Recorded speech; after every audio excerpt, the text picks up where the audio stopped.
just never even thought, and of course it never did make a difference whatsoever. Even if the cops were shooting at the protesters and causing enough attention in the media, it still will not stop the IMF and WTO. Because they live in our heads. They live in our minds. And we give them the guns to keep them in charge and to keep them real. So it would take a massive turning away, it really would, for us to turn against the system and to just look at ourselves and to start to grow food and get to know one another. Community is what's lacking here. Community is the reason our children are on Ritalin, or the lack of community is the reason. We've lost all sense and isolated ourselves. We live in this one-dimensional world, this crazy internet that just is, in my opinion, a bathroom wall the length of the world, or longer. For everyone to scribble and scribe all of their thoughts and theories, to scribble and scribe all their angers. And have you ever read bathroom graffiti? Austin, Texas actually had intelligent graffiti. It was the only place that I really ever found.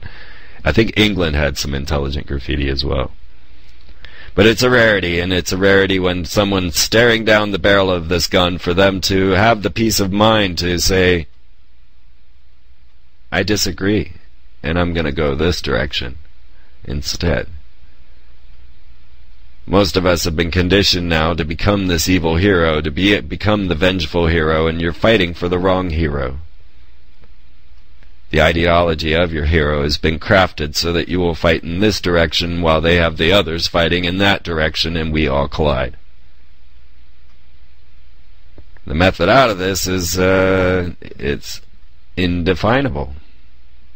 That's the problem with synchronicity and the idea of the miraculous, is you can't teach it to somebody, as I am attempting to do, because only once they finally experience the true miraculous nature will they believe in it. And if we had a world that continued to believe and understand that type of method, then we could shift this whole system before it falls. But people are not engineered for that system. They have been also conditioned to wait until things are as bad as possible to act. And of course this puts us in our reptilian fight-or-flight brain, and we always react improperly when we're coming from there.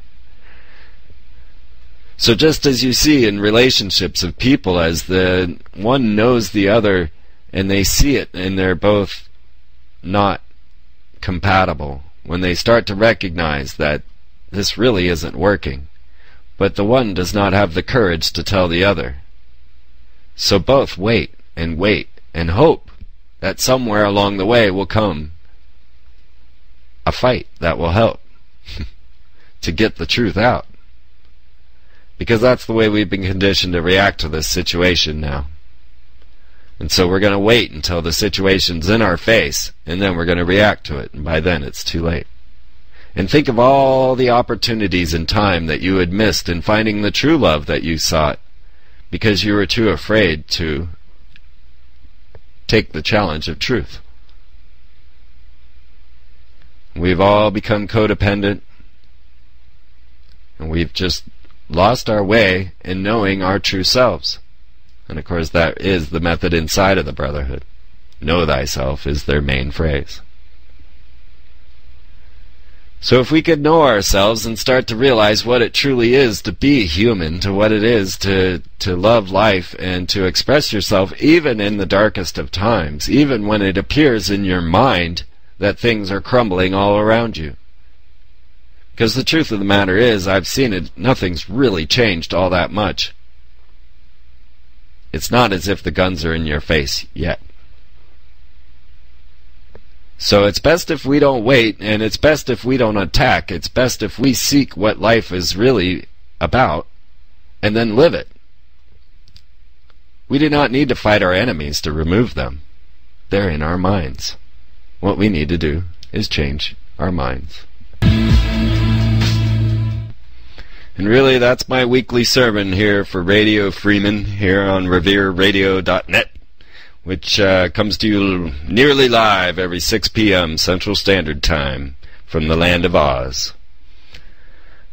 I want to thank you all for the kind donations that continue to come in and keep this show rolling. Realize that Radio Freeman, the Free Zone, and the Freeman Perspective are all sponsored by you.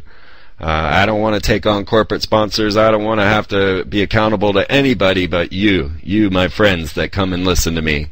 So thank you all for all the blessings that you give me. I love the messages you send. The emails are fantastic. The letters that I get, and if you want to send more, they just send them to Freeman, P.O. Box 581, Lawrence, Kansas 66044. That's P.O. Box 581. Lawrence, Kansas 66044. Or just if you can help through the donations on the website, visit freemantv.com, which is now all posting at the blog because Freeman TV was hacked, brought down, and we're still trying to figure out. It was definitely a directed attack, and the villains left the sign of a spider. I don't know what any of that means, but freemantv.com is temporarily malfunctioning, and currently everything going to the blog. So thank you so much, and I hope you all enjoy my DVDs and presentations, and I have much, much more coming to you. I promise you that. I was looking into doing another radio show, but I've decided that it's just too much, that I'd rather do my time making these films, getting all the works that I have been collecting over the last 5 years together and presenting this world to you in this light so that we can start to shift the mind, shift the consciousness towards the methodology necessary for a brighter tomorrow and a better future for all. Because I'm thinking about the children and the dogs and the squirrels and the ducks and the people and everything around me when I come to you and seek you to find these answers. I need you to help save planet Earth. We should not turn to these leaders, these ones that already have written a script. We need to write an entirely new one. And it will come, if you believe. And that's really the hardest part of it all. It's believing in yourself, and believing in the fact that there is more to life than just what we see. But we're moving into a brand new world where our leaders have the power of God. Our leaders have the ability to generate storms and enter your mind. We must take into account all of the new technologies and advancements in thought that we now have. If we're ready and willing to apply such things to our world and spare and save all those that have come up with the concepts that will change this planet for the better, then we can change. But if we're going to continue in our anger and continue in our fight, then they win, we lose. And, well, you know, the outcome is pretty much the same for you. We all die.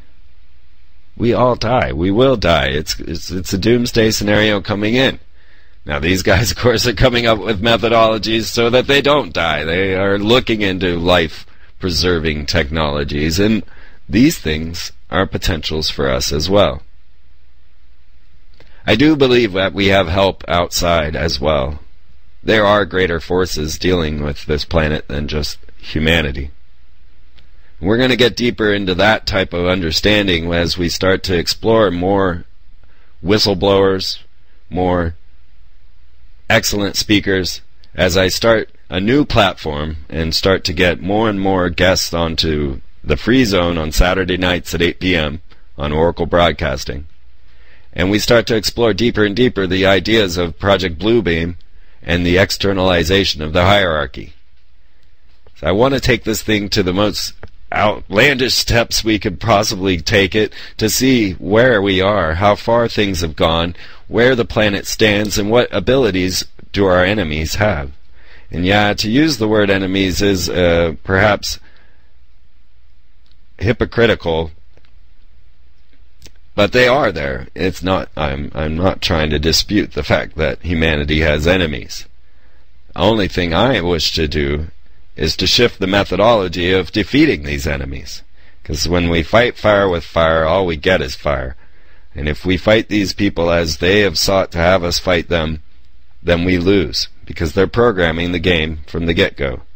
And right now it's so easy to see that what they want is to foment warfare between the Christians and Muslims. And we're going to see this become stronger and stronger. Meanwhile, they're conditioning you and your children to believe that Christians are just simple idiots. We see this constantly coming out